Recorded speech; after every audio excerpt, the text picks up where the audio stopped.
इस वीडियो में हम लोग एक असामान्य बीमारी एरिथ्मिया नोडोसम के बारे में बात करेंगे। तो ये जो परेशानी होती है ये एक अनकॉमन डिजीज के तौर पर देखी जाती है। एक रिसर्च में पाया गया था कि लगभग 10,000 में से 2 से 3 लोगों में ये परेशानी देखने को मिलती है। मतलब एक असामान्य बीमारी है। इस परेशानी में मरीज का जो पैर होते हैं, जिसको सिन बोला जाता है, जो पैर का आगे वाला हिस्सा है, उसमें 1 सेंटीमीटर से लेकर के 6 सेंटीमीटर की दर्द वाली गांठें बनने लगती हैं। दर्द उसमें होता है, गांठें गोल गोल या थोड़ा इरेगुलर शेप्ड की गांठें बनने लगती हैं। और ये जो गांठें होती हैं, ये जो हमारी स्किन की तीसरी लेयर होती है वहां पर बनती है। मतलब सबक्यूटेनियस फैट में गांठें बनती हैं, मतलब वहां की स्किन कड़ी होने लगती है। तो ये गांठें बाहर नहीं उभरी हुई होती हैं, अंदर जैसे आप छुएंगे स्किन को तो वहां पर अंदर लगेगा कि अगल बगल की स्किन ठीक है और उस एरिया की स्किन जो है कड़ी हो गई है और उसमें मरीज को दर्द हो रहा है। तो बाहर जो है हल्का फुल्का, बहुत हल्का फुल्का उभरा हुआ दिखेगा और ये जो गांठों का रंग होगा वो लाल रंग होगा। विशेष करके यदि किसी की स्किन एकदम गोरी स्किन है तो लाल रंग, कई बार सुर्ख लाल भी देखने को मिल जाता है, रेड लीजन देखने को मिल जाता है। जो थोड़े डार्कर शेड है उसमें थोड़ा सा डार्कर ह्यू लिए हुए स्किन में रेडनेस जो होगा वो थोड़ा डार्क शेड में मिक्स करके दिखने को मिलेगा। तो इन गांठों की संख्या कई सारी हो सकती है और सबसे जो कॉमन साइट है वो इंटीरियर टिबिया बोला जाता है। जो पैर का जो आगे का हिस्सा है, जो घुटना वाला ज्वाइंट है और जो नीचे एंकल ज्वाइंट है, उन दोनों के बीच के जो स्किन है उसी पर देखने को मिलता है।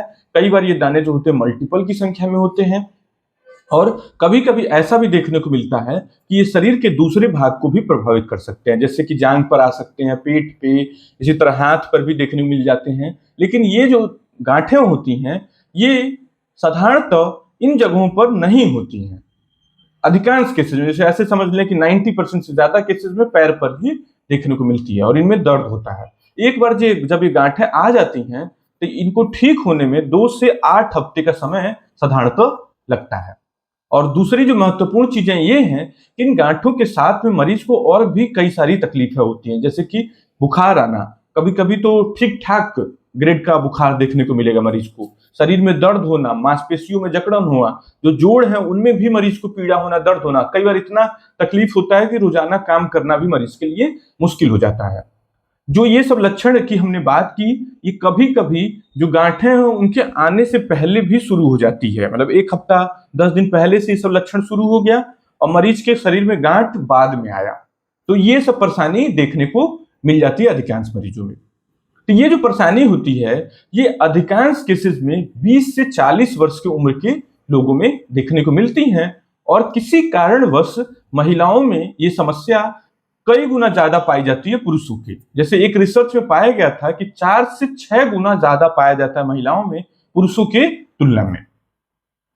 ये जो गांठें होती हैं, जैसे एक बार निकली क्रॉप्स में, फिर वो ठीक हो गई, फिर ऐसा हो सकता है कि थोड़ा दिन मरीज ठीक रहा, फिर ये क्रॉप्स में निकली, मतलब कि एक साथ आई क्लस्टर में, फिर ठीक हुई, फिर निकली। तो कई बार ऐसा होता है कि मल्टीपल क्रॉप्स में ये गांठें निकलने की हिस्ट्री मिलती है और कभी कभी कुछ मरीजों में 6 महीने, साल भर या 2 साल से ये परेशानी चली ही जाती है।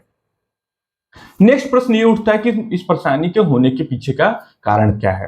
तो एक डॉक्टर के पर्सपेक्टिव से ये जो परेशानी होती है ये डॉक्टर इसको एक लक्षण के तौर पर मानते हैं, मतलब एक सिम्टम के तौर पे।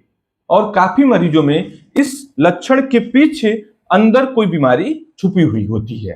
काफी मरीजों, मतलब कि किसी शरीर में होने वाली किसी प्रक्रिया का ये बाहर का मैनिफेस्टेशन है। तो प्रक्रियाएं क्या हो सकती हैं, जैसे कि इन्फेक्शंस बहुत ही कॉमन होता है इस बीमारी को पैदा करने में। तो इन्फेक्शंस की पूरी लिस्ट है, bacterial infection, viral infection, fungal infection. Bacterial infection में तमाम तरह के इन्फेक्शंस हैं, जैसे कि पेट के जो बैक्टीरिया होते हैं, जो गले के बैक्टीरिया होते हैं जैसे स्ट्रेप्टोकोकस, पेट में जितने भी दस्त कराने वाले बैक्टीरिया होते हैं। इसी तरह से हमारे कंट्री में, जो हमारा इंडिया है, उसमें जो होता है ट्यूबरकुलोसिस, टीबी की जो बैक्टीरिया होता है। तो टीबी जैसे ऐसा नहीं है कि जैसे टीबी की जब भी हम लोग बात करते हैं तो लोग केवल छाती वाली टीबी से काफी लोग परिचित होते हैं। तो टीबी शरीर में कहीं पर भी हो सकती है, छाती में हो सकती है। इसके अलावा टीबी जो होती है पेट के अंदर हो सकती है, जोड़ों के अंदर हो सकती है। टीबी शरीर के कोई भी अंग को प्रभावित कर सकती है। तो हमारे देश में टीबी एक महत्वपूर्ण कारण के तौर पर उभरती है। इसी तरह से तमाम तरह के फंगल इन्फेक्शन हैं, उनमें उसकी वजह से ये गांठें बन सकती हैं। वायरल इन्फेक्शन है, दवाइयों की लिस्ट है पूरी। दवाइयों में जो होती है, मेन दवाइयां जो होती हैं सल्फा ग्रुप की ड्रग होती हैं। शुगर की दवाइयां भी अब देखने को मिल रही हैं इसके पीछे कारण। टीएनएफ ब्लॉकर्स होती हैं दवाइयां, उनकी वजह से भी ये देखने को मिल सकती हैं। तो इसके लिस्ट में दवाइयां हो गई, इन्फेक्शन हो गए, तमाम तरह की इन्फ्लेमेटरी जो डिजीजेज होती हैं जैसे कि सार्कोइडोसिस और भी कई सारी बेहसट डिजीज, कई तरह की इन्फ्लेमेटरी डिजीजेज हैं। कुछ असामान्य परिस्थितियों में इसका एसोसिएशन कैंसर के साथ भी देखा गया है। तो कैंसर में ब्लड कैंसर, हॉजकिन लिम्फोमा, तो ये जो बीमारी है इसकी मतलब लिस्ट जब आप एक बार जब डॉक्टर मतलब चेक करेंगे तो उसमें सैकड़ों बीमारियां जो है इस तरह की गांठें और जो दर्द बुखार पैदा कर सकती हैं। नेक्स्ट पार्ट आता है कि इसकी डायग्नोसिस कैसे हो, मतलब कैसे पता चला कि मुझे एरिथेमा नोडोसम है। और नेक्स्ट पार्ट कि कैसे पता चला कि कौन सी बीमारी मेरे शरीर में छुपी हुई है जिसकी वजह से मुझे एरिथेमा नोडोसम हो रहा है। तो डायग्नोसिस में डॉक्टर के लिए तो अधिकांश केसेस में बड़ा स्ट्रेट फॉरवर्ड होता है। कुछ केसेस में थोड़ा कंफ्यूजन होता है, जैसे एरिथेमा इंडुराटम नाम की एक बीमारी होती है, एरिथेमा इंडुराटम, तो वो एरिथेमा नोडोसम से मिमिक करती है, लेकिन उसमें कुछ लक्षण होते हैं जैसे कि घाव बनना, और भी कुछ लक्षण होते हैं जिससे डॉक्टर क्लियर कर लेता है। और भी कई सारी बीमारियां होती हैं जिसे डॉक्टर देख करके बात करके आपका क्लियर कर लेता है। लेकिन कुछ केसेस में कंफ्यूजन पैदा होता है तो उसके लिए स्किन बायोप्सी भी सलाह दे सकता है, मतलब कि थोड़ा सा स्किन का टुकड़ा लेकर के उस गांठ से जांच कर लिया जाता है, माइक्रोस्कोप में देख लिया जाता है और उससे डायग्नोसिस बन जाती है।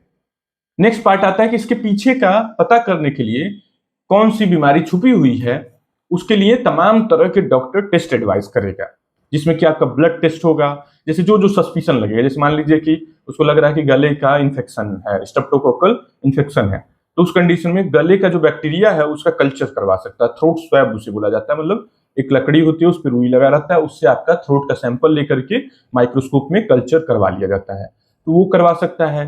टीबी का जैसे सस्पिशन लग रहा है तो उसके लिए मैंटू टेस्ट होता है, जिसमें कि चमड़ी में एक इंजेक्शन देख के जांच कर लिया जाता है। छाती का एक्सरे कराया जा सकता है, पेट का अल्ट्रासाउंड, सीटी स्कैन छाती का, पेट का, तो ये सब टेस्ट कराना पड़ता है।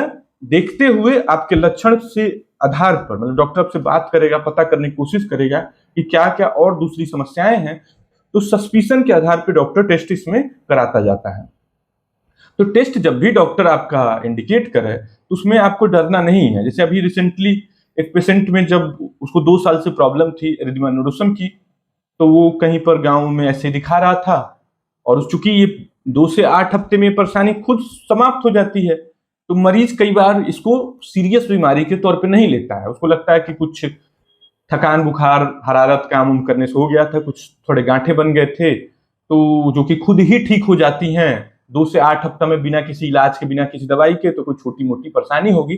तो जब आप इस तरह के टेस्ट एडवाइस करते हैं तो उसके लिए बड़ा सरप्राइज होता है, आश्चर्य होता है। जैसे अभी रिसेंट के जो एक्सपीरियंस था उसमें ये था कि पेशेंट को जब मैंने टीबी के लिए एडवाइस किया तो वो बड़ा उसको आश्चर्य कि ये कैसा उल्टा सीधा जांच, कहाँ टीबी की बीमारी क्या है और आप कहाँ टीबी उबी के बारे में सोच रहे हैं। तो कई बार इस तरह का मरीज प्रश्न लाता है, उसको बड़ा सरप्राइज होता है, लेकिन ये जरूरी होते हैं टेस्ट इसमें पता करना।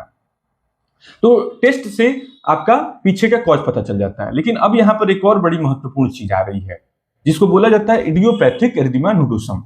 मतलब कि आपका तमाम टेस्ट करवा भी लिया गया लेकिन कोई कारण नहीं पता चला कि किस वजह से जो चमड़ी में गांठें बन रही थी वो किस वजह से बन रही हैं।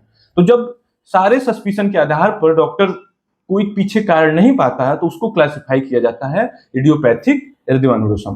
तो रिसर्च में ये पाया गया है कि 40 से लेके 55% तक केसेस इडियोपैथिक हो सकते हैं। मतलब जैसे 100 मरीज हैं एरिथेमा नोडोसम के जिनकी चमड़ी में गांठें बन रही थी, तो उनमें से 40 से लेके 55 मरीजों में पीछे कारण पता ही नहीं चलता है, और बीमारी आई और फिर ठीक हो गई, फिर हमेशा के लिए ठीक हो गई। मतलब कि बिना कॉज पता हुए, मतलब कोई ट्रांजिएंट इलनेस था, कोई ट्रांजिएंट वायरल इलनेस था, या कोई अननोन रीजन था जो कि अभी हमारे टेस्ट के दायरे के बाहर है, तो वो हुआ, फिर बीमारी ठीक हुई, या कुछ केसेस में फिर भी बीमारी होती रही। तो उसको क्लासिफाई किया जाता है idiopathic erythema nodosum. Next part आता है इसके ट्रीटमेंट का। तो इसके ट्रीटमेंट में आपको कुछ बेसिक केयर करना होता है, जैसे कि रेस्ट एडवाइस किया जाता है, फुट एंड एलिवेशन, पैरों को थोड़ा स्टूल के ऊपर या अपने पैर के नीचे तकिया लगा लें, रेस्ट करें, पानी हाइड्रेशन बॉडी में ठीक ठाक मेंटेन रखें। यदि दर्द हो रहा है तो डॉक्टर कुछ एंटी इन्फ्लेमेटरी मेडिसिन दे देता है, जिसमें कि जो एनसिड्स ग्रुप्स की मेडिसिन है वो सबसे ज्यादा पॉपुलर हैं, जिसमें कि पैरासीटामोल, आइबुप्रोफेन, इंडोमेथासिन, डाइक्लोफिनेक, इस तरह की दवाइयां यदि मरीज को दर्द बुखार हो तो दे दी जाती है, और थोड़ा जैसे ही राहत मिलता है इन दवाइयों को बंद कर दिया जाता है। और चूंकि ये सेल्फ लिमिटिंग बीमारी है तो डॉक्टर भी एक तरह से वेट करने का एडवाइस देता है कि आप थोड़े दिन वेट करें तो आपकी प्रॉब्लम खुद ब खुद सॉर्ट आउट हो जाएगी। पीछे जो कारण है उनको पता करता है, यदि कोई कारण मिलता है तो उसका ट्रीटमेंट देता है। जैसे स्ट्रेप्टोकोकल इन्फेक्शन है तो उसके लिए ट्रीटमेंट दे सकता है। यदि आपके शरीर में टीबी निकलता है, जो कि हमारे देश में बड़ा सामान्य स्थिति है, जैसे अक्सर हम लोग मरीज में टीबी निकल जाता है तो टीबी की दवाइयां चलाई जाती हैं। तो टीबी की दवाई जो है उसको आपको घबराना नहीं है। आपके शरीर में टीबी आ जाता है तो टीबी अब अच्छी दवाइयां उपलब्ध हैं, उनसे क्योर कर ली जाती हैं।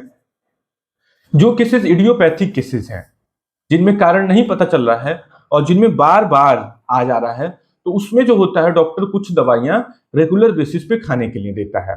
जैसे कि कॉल्चिसिन नाम की दवाई एक काफी ज्यादा पॉपुलर है, उसे डॉक्टर इस्तेमाल में लाता है। यदि आपकी परेशानी किसी भी स्टेज पे ज्यादा है तो उस कंडीशन में ओरल जो कॉर्टिकोस्टेरॉइड्स हैं, जैसे प्रेडनिसोलोन, मेथाइल प्रेडनिसोलोन, डेफ्लाजाकॉर्ट, इस तरह की दवाई भी डॉक्टर प्रिस्क्राइब करता है। लेकिन यूजुअली जो स्टेरॉइड दवाइयां होती हैं उनको बहुत ही शॉर्ट, थोड़े समय के लिए डॉक्टर एडवाइस करता है, बहुत थोड़े समय के लिए, मतलब कि उसका जो साइकिल है बहुत थोड़ा होगा। तो स्टेरॉइड को लेकर कोई नकारात्मक भावना नहीं रखना है।